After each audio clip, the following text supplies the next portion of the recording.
बच्चों, कैसे हैं आप। मैं फिर से आपके लिए वीडियो लेकर आई हूँ और हम पढ़ रहे थे वन्य समाज और उपनिवेशवाद। तो हमने सारी चीज़ें पढ़ी कि कैसे जंगलों का वानिकी व्यवसाय की गई, कैसे जंगलों को काटा गया है ना, कैसे आरक्षित किया गया।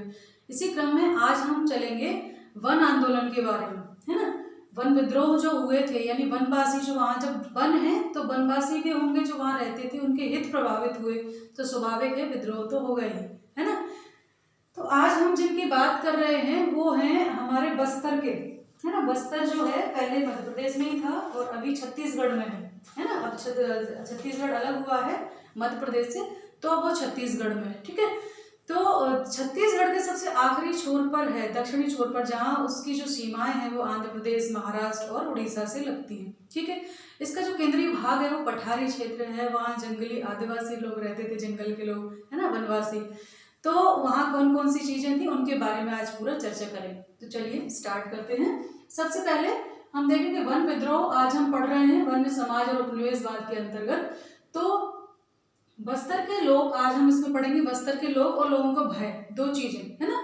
तो बस्तर के लोग जो थे उनके बारे में थोड़ा चर्चा करेंगे, क्या क्या उनकी विशेषताएं थी, कैसे क्या था। तो बस्तर छत्तीसगढ़ के सबसे दक्षिणी छोर पर महाराष्ट्र, उड़ीसा, आंध्र प्रदेश की सीमाओं से सटा हुआ है। इसका केंद्रीय भाग पठारी है ना, पठारी भाग है। और जो इंद्रावती नदी है, इंद्रावती नदी पश्चिम से पूर्व आर पार बहती है ना, एक छोर से दूसरे छोर तक, है ना, आर पार बहती है। अब यहाँ पर कौन सी जनजातियां निवास करती हैं उनके बारे में थोड़ा जाने। तो यहाँ पर मरिया और मुरिया, गोंड, धुरवा, भद्रा, हलवा आदि आदिवासी समुदाय जो है वो यहाँ रहते हैं। इनकी अलग जुबानों के बावजूद एक जैसे रीति रिवाज, परंपराएं हैं और इनका मानना है कि इन्हें जमीन जो है धरती माँ से मिली है, यानी इनकी जो इन्हें मिली है सौगात वो धरती माँ से मिली है और ये माँ मानते हैं धरती को, जमीन को, जंगल को। और इनका इसके बदले में ये इन पे चढ़ावा भी चढ़ाते हैं प्रतिवर्ष, है ना। जो फसल होती है उसके उसमें चढ़ावा धरती माँ को अर्पित करते हैं। सभी जो गांव थे उनकी अपनी हदें थी, सीमाएं थी, उनको ये लोग जानते थे और सभी अपनी अपनी सीमाओं के अंतर्गत ही अपना, जैसे लकड़ी लाना, जंगल से कुछ भी लाना, पूरा जीविकोपार्जन इनका जंगल और जमीन के ऊपर ही था। तो ये अपनी सीमा के अंदर करते थे। कभी कभी ऐसा होता कि दूसरे गांव से इनको लकड़ी, दूसरे गांव के जंगल से इनको लकड़ी लानी पड़े तो उसके बदले में कुछ टैक्स भी देते थे, है ना, जिसको क्या दांड कहा जाता था, है ना। या फिर एक और नाम था उसका, क्या कहते थे उसको, देवसारी दांड या मान कहा जाता था, है ना। इसके बदले में कुछ टैक्स देते थे। गांव के मुखियाओं का एक सभा होती थी जहां पर बैठ के जंगल जमीन से संबंधित मुद्दों पर चर्चाएं होती थी। तो ये इनका जीवन यापन था, ये इनकी जीवन शैली थी, ठीक है। जो कि जब ये अंग्रेज लोग आए उस समय और उन्होंने वनों पर जो अपना कब्जा किया तो उनको आरक्षित संरक्षित करना जब प्रारंभ किया तो यहाँ इनका जीवन जो है वो प्रभावित होना शुरू हुआ, है ना।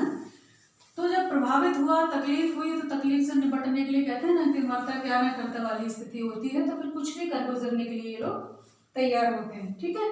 तो यहाँ हम देखते हैं अंग्रेजों ने, चूंकि हम औपनिवेश काल की बात पढ़ रहे हैं तो बार बार नहीं लिखेंगे, तब की बात है। तो अंग्रेजों ने 1905 में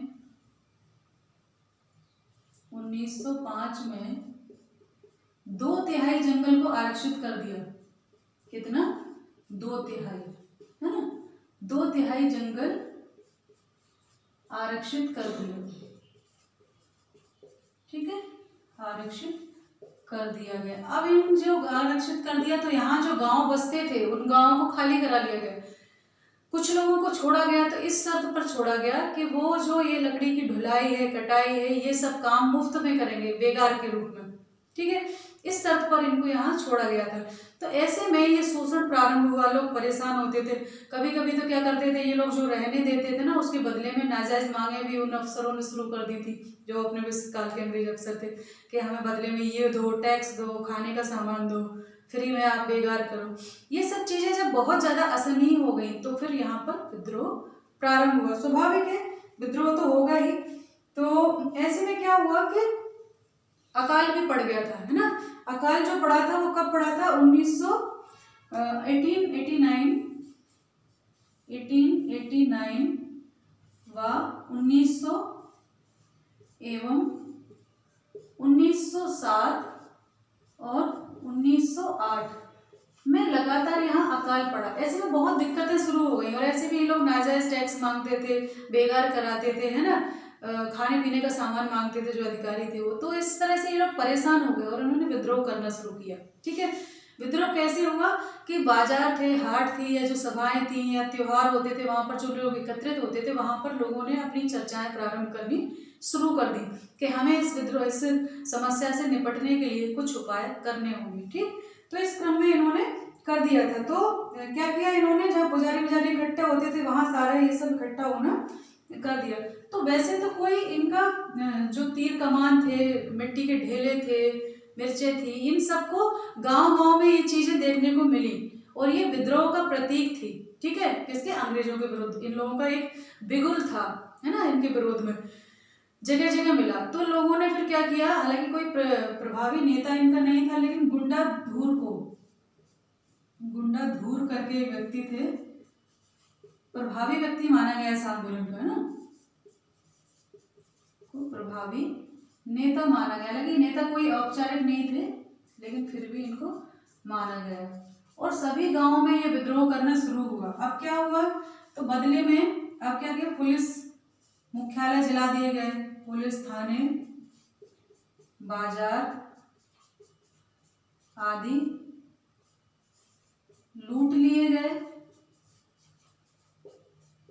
लिए गए और उसके साथ ही साथ इनमें आगजनी भी हुई, आगजनी व हिंसा भी हुई, है ना, हिंसा भी हुई। जब इनके अत्याचार बहुत ज्यादा बढ़ गए तो इन्होंने क्या किया, पहले तो एकत्रित हुए, जहां जहां लोग इकट्ठा होते थे त्योहारों पर, जो मुखिया की सभा होती थी वहां पर, या आपके बाजारों में, है ना, इकट्ठे हुए, आपस में चर्चाएं करनी शुरू की और प्रतीक के रूप में इन्होंने मिट्टी के ढेले, तीर कमान, ये सब फैलने लगे पूरे गांव में। और इनका खर्चा कौन उठाता था, इनका खर्चा सभी गांव वाले मिलकर थोड़ा थोड़ा उठाते थे इस आंदोलन के प्रतीक को चलाने के लिए।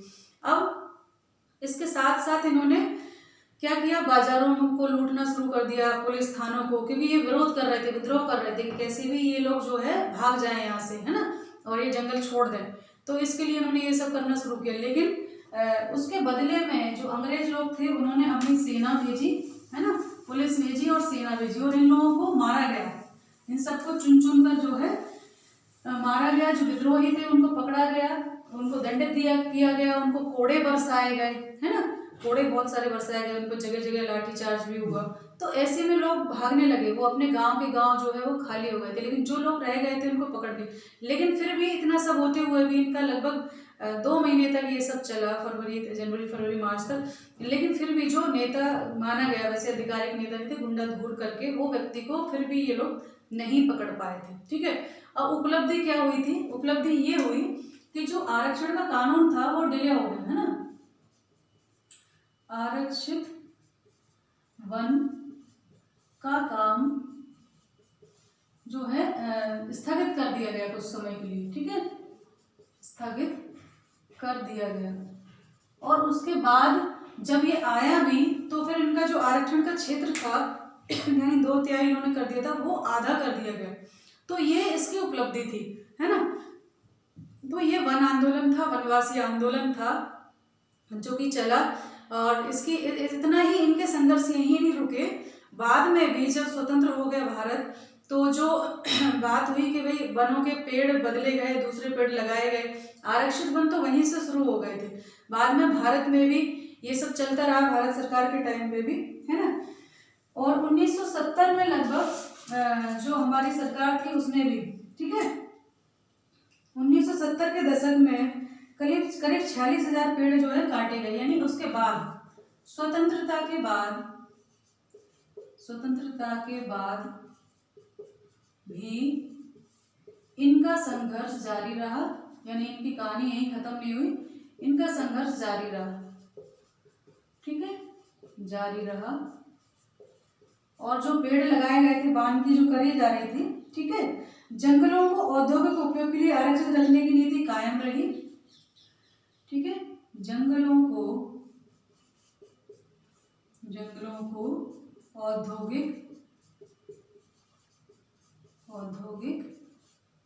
उपयोग के लिए उपयोग के लिए आरक्षित रखने की नीति जारी रही। आरक्षित, आज भी बहुत सारे पर्यावरणविद वगैरह जो है वो सब इस पर काम कर रहे हैं ना। आरक्षित रखने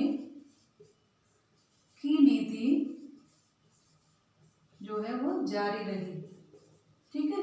और इसके साथ ही साथ जो है 1970 में विश्व बैंक के प्रस्ताव रखा कि कागज उद्योग के लिए लुगदी के लिए जो है 46,000 हेक्टेयर प्राकृतिक साल वनों की जगह देवदार के पेड़ लगाए जाएं। 1970 के दशक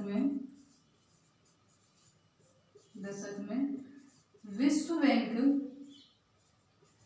के प्रस्ताव अनुसार